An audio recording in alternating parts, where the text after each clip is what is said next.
Hello everyone, সবাইকে শুভ সন্ধ্যা। তোমরা সবাই কেমন আছো? আশা করছি অনেক ভালো আছো, আর আমিও বিন্দাস আছি। আর সন্ধেবেলা ভয়েসটা দিচ্ছি বলে সেই জন্য তোমাদের শুভ সন্ধ্যা বললাম, কিন্তু ঘুরতে বেরোচ্ছি রাত 10টার সময়। এই পানৌতি কপাল নিয়ে আমরা ঘুরতে বেরিয়েছি। কেন বললাম পানৌতি কপাল, সেটা তোমরা পুরো ব্লগটা দেখলেই বুঝতে পারবে। তো চলো চট জলদি এখন ঘুরু ঘুরু করতে বেরিয়ে যাই। আমাদের পাড়ায় ছিল না কারেন্ট, আমি অন্ধকারে মেকআপ করেছি, কেমন লাগছে জানিও, ভূতের মতো। তো এখন বেরিয়ে যাচ্ছি আমরা ঘুরতে।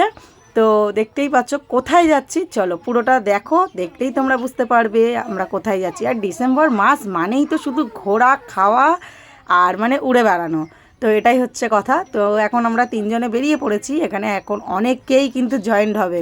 ফার্স্টেই আমরা বেরিয়ে পড়েছি, তো চলো যাওয়া যাক। আর আমার এই যে ছাপড়ির মতন চুলগুলো আমি খুলে খুলে বেরিয়ে বেরিয়ে আমার চুলের 12টা একদম বেজে গেছে, ঠিক আছে, সেটা আমি ঘরে এসে বুঝতে পারলাম। তো চলো ফাইনালি কিন্তু এখন আমরা চলে এসেছি পাটুলিতে। দেখতে পাচ্ছ এতটা ভিড় হয়েছে, মানে এটা পার্ক স্ট্রিট না পাটুলি বোঝা বহুত মুশকিল। তো দেখতে পাচ্ছ কতটা ভিড় হয়েছে পার্ক স্ট্রিটে, কিন্তু আগের বারে গিয়েছিলাম ঠিক এর থেকেও যেন আরও ভিড় হয়েছিল।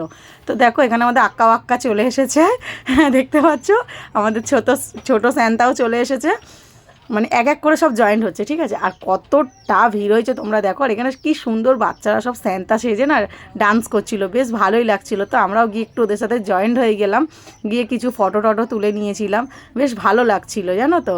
আর এইসব জিনিসগুলো তো ঘরে বসে দেখা যাবে না, সেই জন্য তোমাদেরকেও কিন্তু চট জলদি ঘর থেকে বেরিয়ে এইসব জায়গায় যেতে হবে দেখার জন্য আর কি। তো আমরা অনেকটা মজা করেছি, অনেকটা রাত্রে গিয়েছি যেহেতু, কিছু করার নেই, সন্ধেবেলা আমাদের সময় হয়ে ওঠে না, সেটা তো তোমরা ভালো করেই জানো। প্রত্যেকটা ব্লগেই আমার মানে 10টার পর আর কি ঘুরতে যাওয়া হয়। তো দেখো এখানটায় দিয়ে দিচ্ছিলো বাচ্চাদের জন্য মানে কেক চকলেট, আমরা বড়রাও নিয়েছি, মানে ওখানে হচ্ছে ওয়েলকাম করার জন্য আর কি। দেখো এখানে দিয়ে দিয়েছিলো কেক, ভীষণ সুন্দর ছিল কিন্তু কেকটা। এখানে এখন কেকটা আমরা খুলে সবাই মিলে খাচ্ছিলাম, আর বাচ্চাদের দিয়ে দিয়েছিলো চকলেট। ভীষণ সুন্দর কেক, কিন্তু বিনা পয়সায় পেলে কে আর ছাড়ে বলো তো। আমাদের থেকে ভালো ভালো লোকেরা দেখছি লাইন দিয়ে কেক নিচ্ছে, আর ও দেখো লাইন দেয়নি, কেক নেয়নি, আমাদের থেকে ভাগ বসিয়ে দিল, দেখতে পাচ্ছ মুখ ঘুরিয়ে নিয়েছে।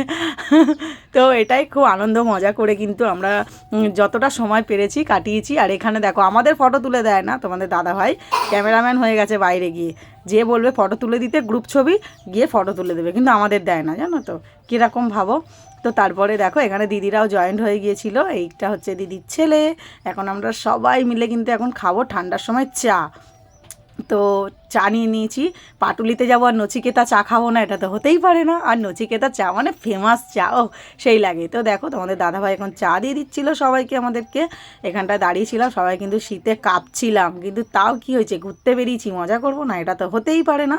কিন্তু আমাদের প্ল্যান ছিল গাইজ অন্যরকম। আর এইখানে দেখো দিদিকে বলছে তোমার চুলটা না সেই লাগছিল, মানে কোথা থেকে এটা উড়ে আসে বুঝি না ভাই, ভালো লাগতেই পারে তাই বলে এইভাবে। তারপরে দেখো আমার ছেলের কান ঢাকাটা নিয়ে এখানে সবাই মিলে একটু হয়ে গেল মজা। এখানে এত সুন্দর সাজিয়েছে কি বলবো। তারপরে এখানে ডিম সেদ্ধ খেয়ে নিলাম, নিয়ে পোলাও, আবার কি ছিল ফিশ ফ্রাই, চিকেন কষা, সব কিছু আমরা কম্বো প্যাক নিয়েছি আর কি। মানে বাইরে বেরোনো মানে তো জানো আমাদের পেট না ইন্ডিয়ার গেট, তোমরা জানতেই পারবে না। তারপরে বনু এখানে কিছু খেতে পারিনি, সেই জন্য নিয়ে নিয়েছিল একটা কেক, তো সেই কারণেই আর কি। তারপরে অনেকটা রাত হয়ে গেছিলো, ওর শরীরটা ভালো লাগছিল না, ওরা বেরিয়ে যাচ্ছিলো। তা আমরা বললাম এত রাত হয়ে গেছে আর থেকে কি করব, সেই কারণে আমরাও কিন্তু বেরিয়ে যাব। যেহেতু অনেকটা রাতে বেরিয়েছি আর বাচ্চাদেরকে নিয়ে গেছি, ঠান্ডাও পড়েছে, তাও আস্তে আস্তে প্রায় 12:30 পৌনে একটা আমাদের বেজে গিয়েছিল বাড়ি ঢুকতে ঢুকতে। তারপরে কেন বলছি পানৌতি কপাল, সেটা এবার তোমরা চলো দেখতে থাকো।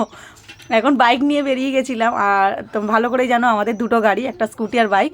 তো স্কুটিটা এখন সারাদিন তোমাদের দাদাভাইয়ের পার্টি ছিল, সেই কারণে চার্জে দিতে পারিনি, আর সেই গাড়িটা নিয়েই কিন্তু গিয়ে যাওয়া হয়েছিল আমাদের ঘুরতে।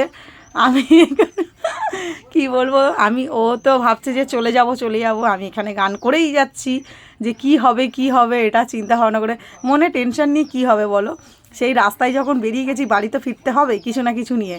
তোমাদের দাদাভাই রেগে যাচ্ছে যে হ্যাঁ বাড়ি যাবো কী করে, তুমি এখানে বসে বসে মস্তি নিচ্ছ।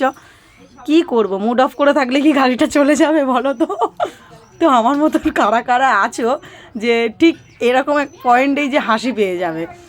আমি না এই জিনিসগুলো ভীষণ করি। হ্যাঁ, আরও যেখানে দেখবো মেন পয়েন্ট সেখানেই আমার বেশি হাসি পেয়ে যায়। তো তারপরে দেখছি আর গাড়ি যাচ্ছে না, ফাইন আমাদের গাড়িটা থামিয়ে তারপর আমার বোনরা যেহেতু চলে গিয়েছিল, বোনের বরকে ফোন করা হয়েছিল, সে কিন্তু গিয়ে আবার আমাদের বাড়ি পৌঁছে দিল। মানে কেমন কপাল নিয়ে আমরা বাইরে বেরিয়েছিলাম ভাবতে পারছো সেই দিনকার। আর যদি না ও থাকতো তাহলে কী যে হতো মানে বোঝা মুশকিল, মানে বোঝা মুশকিল। অত রাত্রিবেলা গাড়ি পাওয়াটা ভীষণ দুষ্কর ব্যাপার। দেখো আমার ছেলে গাড়ির মধ্যে শুয়ে পড়েছে, তোমাদের দাদাভাই এখানে দাঁড়িয়ে রয়েছে, এখন ও আসবে আমাদেরকে নিয়ে যাবে। তো গাড়িটা তো ও অনেক কষ্টে তো নিয়ে এলো, আর আমাদেরকে ও নিয়ে যাওয়ার জন্য ও চলে এসেছিলো নিয়ে। এই যে এখন আমরা বাড়ির দিকে রওনা দিচ্ছি। তো আমার ভিডিওটা কেমন লাগলো সেটাই অবশ্যই কমেন্ট করে জানিও। সবাইকে জানাই হ্যাপি নিউ ইয়ার অ্যাডভান্স। তো চলো টাটা।